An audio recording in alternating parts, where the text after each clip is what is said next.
lied about Trump, Dobbs went on TV and leaked their worst nightmare.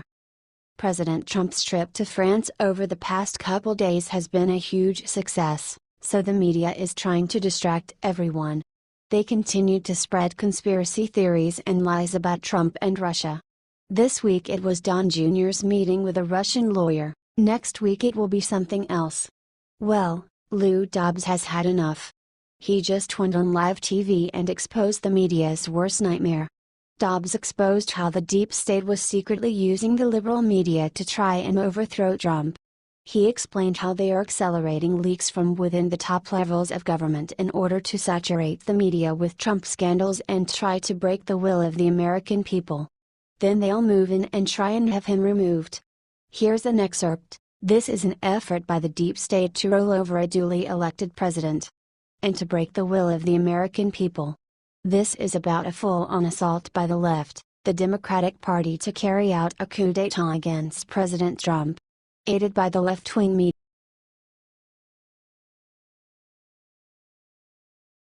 Immediately after spotting U.S. troops in French parade, Trump did something jaw-dropping. President Donald Trump blessed Bastille Day with his presence. Bastille Day commemorates the 100th anniversary of America entering World War I. Watch the amazing moment below when Trump arrived at the parade. There is a second even better video at the bottom of the article just so you know. Sacre Bleu. Trump and Melania look so wonderful in France. They are so classy. Then everyone noticed the amazing thing that Trump did when he saw U.S. troops in the parade. It's incredible.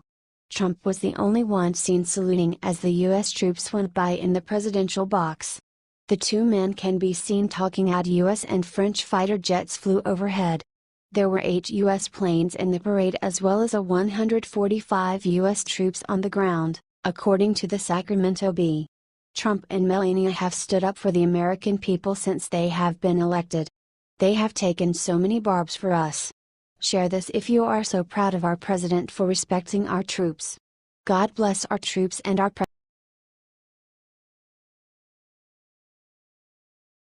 Hell no, George Bush and Bill Clinton just teamed up to do the unthinkable to Trump. I gonna be totally honest with you folks. I don't think that there are many people left who would list the last few decades of American presidents as positive. You have some of the worst leaders in U.S. history, Obama, Bush, and Clinton, who all put us in a world of SHT. Just look at North Korea. Well, now 2 of those dummies, Bush Jr. and Bill Clinton, decided to work together to take down President Donald Trump. At the Presidential Leadership Conference in Dallas, they did something very bad. The 2 clowns teamed up last night to publicly lecture Donald Trump on humility. That's right. Humility is in red for a reason. I just think it's funny that George W. Bush and Bill Clinton of all people would be going after Donald Trump for humility of all things. Hey, ex-President Clinton. Do you really think we forgot about this? Tell me, is that what passes for humble these days? Or maybe a BJ doesn't count as sexual relations for a guy like Bill. Oh, and don't think I forgot about you, ex-Pres Bush. You want to lecture Trump about being humble. I seem to remember a little something you did as president. What mission was it, George? It certainly wasn't beating extremists. We are still dealing with them. Clearly, these guys should have practiced what they preached. I don't know what the future holds for President Trump, but I'm sure he will handle it just fine.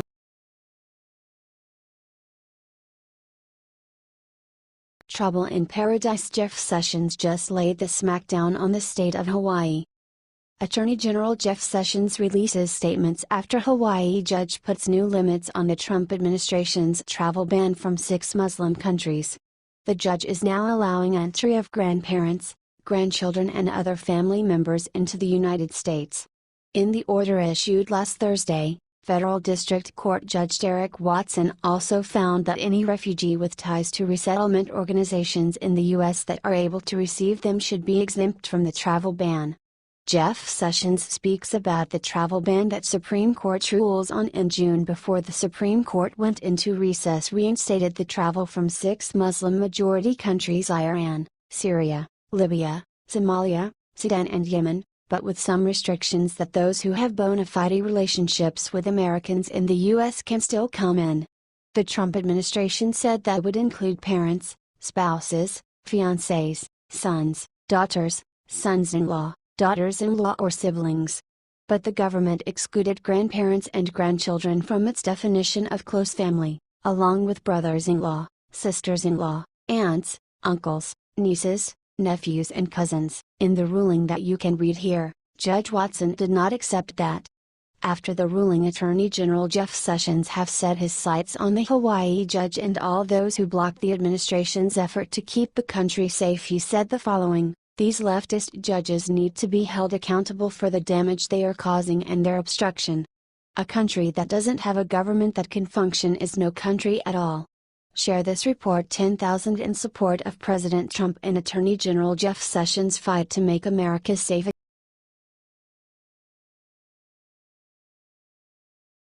This top DHS agent just pointed out what Trump just quietly did to our border. It's incredible. Top officials at the Department of Homeland Security says that the agency will start deploying their new computer system in early 2018 to detect visa overstays of foreign workers and temporary workers that fail to depart the U.S. on time. "I expect by early next year you would start to deploy this at a lot of the major airports," John Wagner, the Deputy Executive Assistant Commissioner of U.S. Customs and Border Protection, said at a Senate hearing on Wednesday. Watch John Wagner testimony here. The release of the new system is being driven by President Donald Trump, who signed an executive order in January telling DHS to quickly deploy a biometric entry and exit tracking systems at airports to be used by U.S. Customs in the United States. Once deployed, it will allow immigration officers to quickly identify overstays for incentivized departures. The new system pairs names and photographs to record the arrival and departure of people via the nation's airports.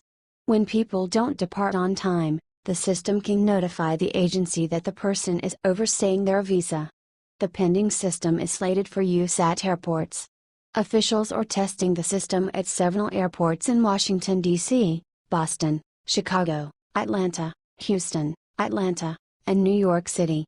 The DHS recently revealed that more than 730,000 individuals overstayed their visas in 2016.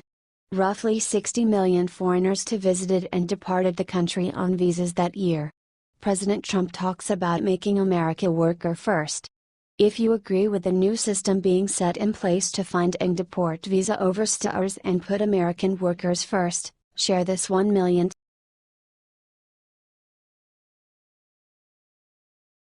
Anderson Cooper tries to embarrass Sebastian Gorka, immediately regrets it. Yesterday, one of Trump's top aides, Sebastian Gorka, joined CNN's Anderson Cooper to talk foreign policy. The interview was about to be about Trump's Paris trip, but Anderson tried to catch Gorka off guard with the usual BS questions you've come to expect from CNN, Russia this, Russia that, blah blah. Then Gorka made Anderson immediately regret it and destroyed him on live TV. Gorka pointed out that Anderson's nonsense questions are the reason Tucker Carlson gets nearly 10 times more viewers. He said that CNN's BS fake news are the reason they get lower ratings than Nickelodeon cartoon reruns. He also exposed Anderson for being owned by corporate sponsors who want to destroy Trump. "I'm sad to see CNN fall to this. I know you want salacious, sensational coverage for your ratings so your corporate sponsors and owners will have more money, but that's not media, that's not reportage. Ouch." However, he didn't stop there. "Let's let the views judge. WHO have now decided that you're in 13th place in national ratings behind Nick at Night, a cartoon channel, LOL. Tucker Carlson gets 4 million views, you barely scratch 200,000.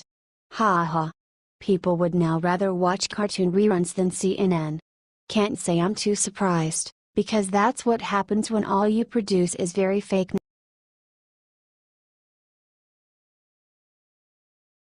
Here are the 24 Republicans that voted to make Uncle Sam pay for transgender surgeries.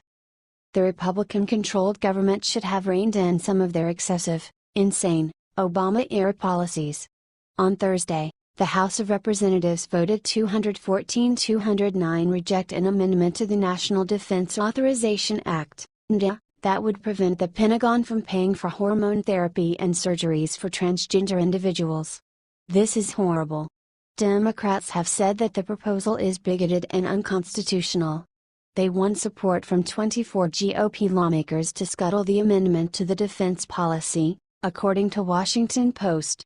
Here are the 24 Republicans that voted to defeat this bill and keep transgenderism in the military, compiled by the Gateway Pundit. Amash Me 3 RD District Bergman Me 1st District Coffin CO 6th District Comstock VA 10th Cook California 8th District Costello PA 6th District Corbello FL 26th District Deham California 10th District Dent PA 15th District Faso NY 19th District Fitzpatrick PA 8th District Tissa California 49th District Catco NY 24th District Knight California 25th District Lance and J 7th Flabiendo and J 2nd McCarthy and J 3rd Mast FL 18th Reed and Y 23rd District Reichert Y 8th District Rosletten and FL 27th District Chester Paw 9th District Stefanik and Y 21st District Tenney in Y 101st. You heard that right here.